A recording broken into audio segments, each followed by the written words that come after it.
4 months ago, I made the decision to purchase a Nikon Z8 instead of a Z9. But why would I go with the cheaper Z8 when higher prices always mean better, right? As a photographer who has shot on a Z6 for the last 5 years, travels light, enjoys taking landscapes, nightscapes, aviation, and wildlife photos, I was ready to upgrade to the specialized features that come on the Z8 or the Z9. Before purchasing, I spent 6 months deliberating and analyzing both cameras. I have no doubt I made the right decision for myself. I'll jump into why I went with the Z8 in a little bit, but first I'll answer what drove me to upgrade so that you'll have a better understanding of my assessment. These first couple of items are all very closely related. The first item that drove me to want to upgrade was to get a CMOS stacked sensor. Additionally, I was also looking for a camera that had a newer processor that would also help with those faster imaging techniques. And then I wanted something that could also improve upon the autofocus system that I had on the Z6. In particular, I was looking for more object detection, more focus points, and also a faster focusing system. With respect to the sensor, I was also looking for something that had a higher resolution. When I shot with the Z7 II a few years ago, that was something that I really liked on the images, was how good the quality was and how high the resolution was. That will enable me to print larger at a later date. One feature on the Z6 and the Z7s that I didn't like was that the LCD screen only tilted in one direction. So I was also looking for something that could tilt in the horizontal and the vertical directions. The next thing that I was interested in was something that had a dual card slot, just so that I could have immediate redundancy with my memory cards. Another item that I was interested in was having a dust cover, because I like to go shoot a lot of photos out in the desert, and no matter how hard I try to keep dust from getting into the sensor, I can never seem to stop it. The Z7 II had also started to implement some features that I knew were going to be helpful with astrophotography and nightscapes. And that was something that I wanted to get in my next camera. And last but not least, I wanted to upgrade my secondary camera so that I could start shooting more background videos as well as time lapses. I've been doing that for a while now with my Nikon D3200, and I've just never been happy with the images that I get out of that. So by upgrading the Z6, I can now use it as my secondary camera. Now that you know what I was looking for in my next camera, it's time to go look at some of the physical specifications of the Nikon Z8 and the Nikon Z9, as this is what largely drove my decision. The first thing to note about these two cameras is the difference in weight. The Nikon Z8 weighs in at right at 2 pounds, and the Z9 weighs in right at 3 pounds. So these are both heavier than the Z6, and I would highly recommend anybody that's trying to decide between these two cameras, go down to your local camera store. Hopefully that's where you'll buy it from. However, you just need to go get your hands on both of these. I think you'll be surprised at how heavy the 3 pounds really feels in your hand compared to the 2 pounds. And I can tell you that for me, this was one of the biggest factors in my decision the first time that I held the Z9. The next spec to look at is the actual dimensions of the cameras. The Nikon Z8 has a length of 5.7 inches, a width of 4.7 inches, and a depth of 3.9 inches. The Z9, on the other hand, is 5.9 inches long, 5.9 inches in width, and 3.6 inches in depth. So it's substantially larger than the Z8. A couple of things that you'll want to note regarding those sizes. The Z9 has better heat dissipation than the Z8 due to the larger body, and this can be an issue if you're shooting video for longer than 20 to 30 minutes. Also, the larger size of the Z9 allows the second memory card slot to also be a CF Express or XQD card, as to where on the Z8 that second memory card slot is actually an SD card slot. And then finally, the extra size on the Z9 allows for a larger battery to be carried, and I'll get into those specs here in a little bit. However, one thing to note is that on the Z8 you can actually put on an additional grip that can carry 2 batteries instead of the 1 battery of the Z8.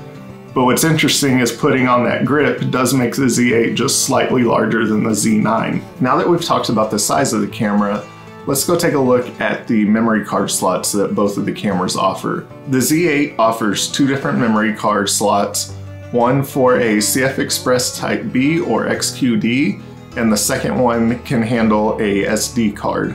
Something to be aware of with the SD card, if you don't get one with a high enough read and write speed, that can affect your image taking or video taking when you're duplicating the files between both memory cards. Compare that to the Z9, where both slots are for a CF Express Type B or an XQD card. And because of that, that'll help reduce bottlenecks. As long as both of your memory cards are the same read and write speed, then you won't be limited by the slower card in the event that you are duplicating files on both of the memory cards. The next item to talk about is the battery life. I already briefly touched on this, but I'll go into more detail now. The Z8, the battery that comes with the Z8 is a 2,280 milliamp hour battery. And per the manual, this averages about 325 shots on one battery.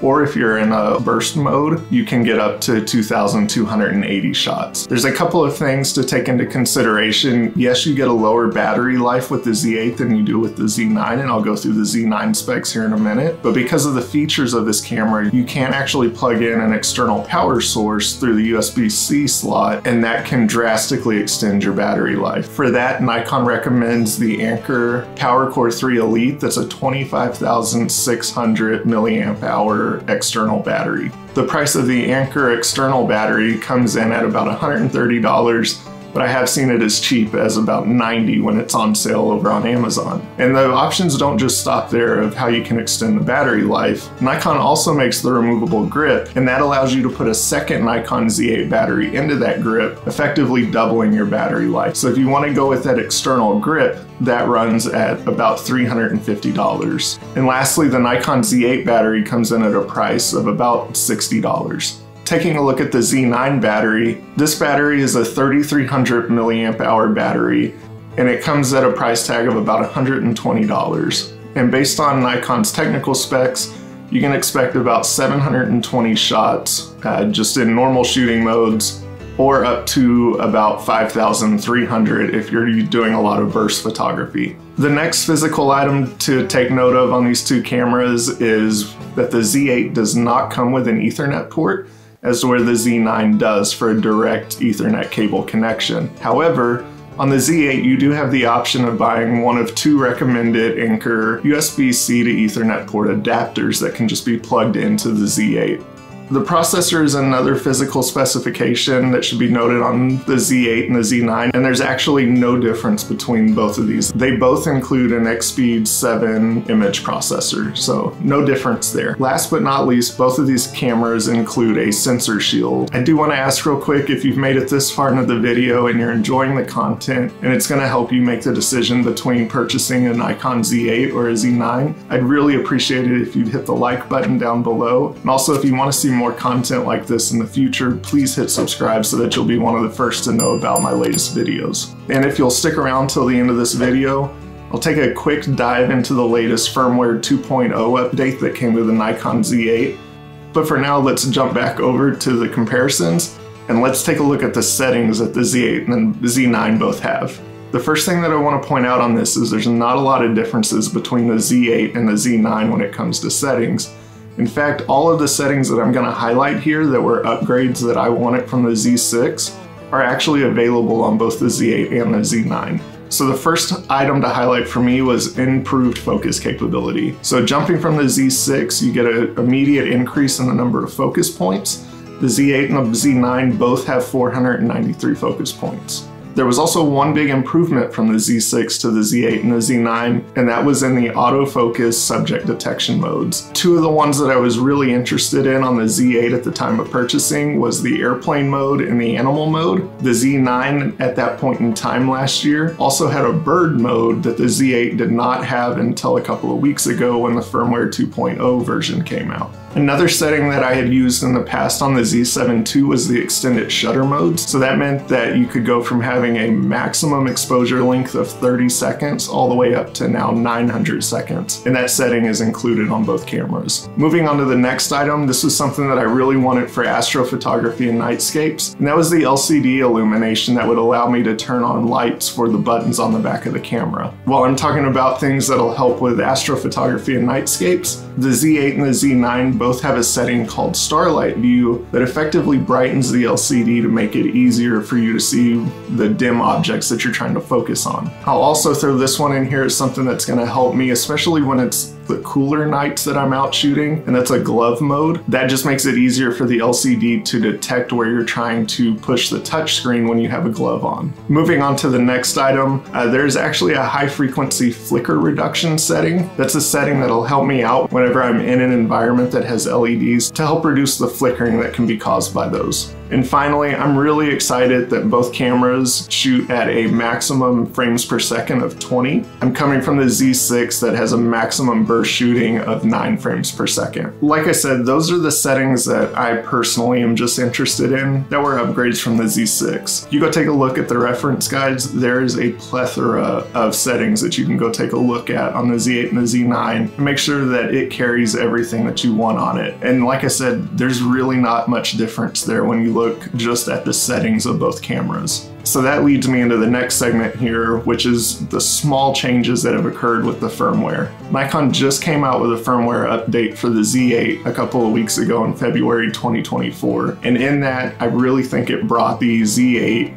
aligned with the Z9. One of the big features that was missing from the Z8 for autofocusing was the bird focus setting, and that's now been included on the Z8. And the other item that I felt was missing from the Z9, even though I'm not planning on using it much, I could see for a lot of photographers in specific fields that it would hold them back, and that capability is auto capture. But one really interesting add to the Z8 that the Z9 does not have yet is pixel shift shooting. So this is a setting that's going to allow people to take multiple exposures and then use all of those photos to create a higher resolution image. So depending on how you set up your settings for that, you can actually get a 180 megapixel image. So I expect to see that to come out on the Z9 soon. So if you're watching this video in the future and that's a feature that you would really like to have on the Z9, please make sure that you go and check the latest firmware updates and make sure that it hasn't already been added to the Z9 firmware. I fully expect that this is something that will come to the Z9 in the future, but until Nikon does that, obviously I'm just speculating. That wraps up the firmware differences that I wanted to cover. There's a lot more that came out on the Z8 with the latest update, but I would encourage just heading over to Nikon's website where you can see all of the release notes for the latest firmware and see what other items are of interest to you.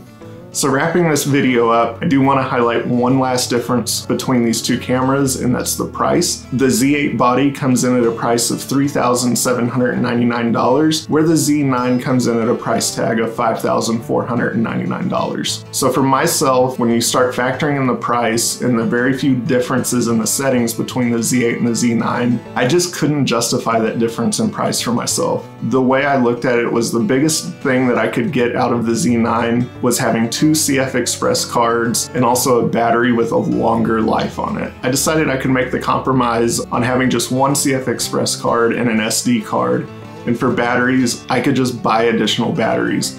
And I can tell you that the additional batteries I've bought have not even come close to touching the price gap between the two cameras. And finally, the difference in size and weight for me was also a big factor. The first time I held the Z9, it just felt massive in my hands and felt way too heavy. And for me, traveling light is a big deal, as usually going on trips, I try to pack with just a single backpack as a carry-on. And if I went with a camera that was much bigger than the Z6, that was likely going to mean I would have to leave out a lens or something else important out of my bag. So that also played a role in my decision to purchase the Z8. I've had the Z8 now for about 4 months, and so far I'm blown away with the capabilities that it has. One thing unfortunately I haven't gotten to do yet is shoot astrophotography or nightscapes, but hopefully getting into the month of March and April as the core of the Milky Way starts to make its appearance, hopefully I'll get some videos out later this summer on that. I hope you enjoyed this video and that you learned something from it. If you haven't already, I'd really appreciate it if you smash the like button and also subscribe to the channel. I really appreciate your time, and I hope to see you in the next one.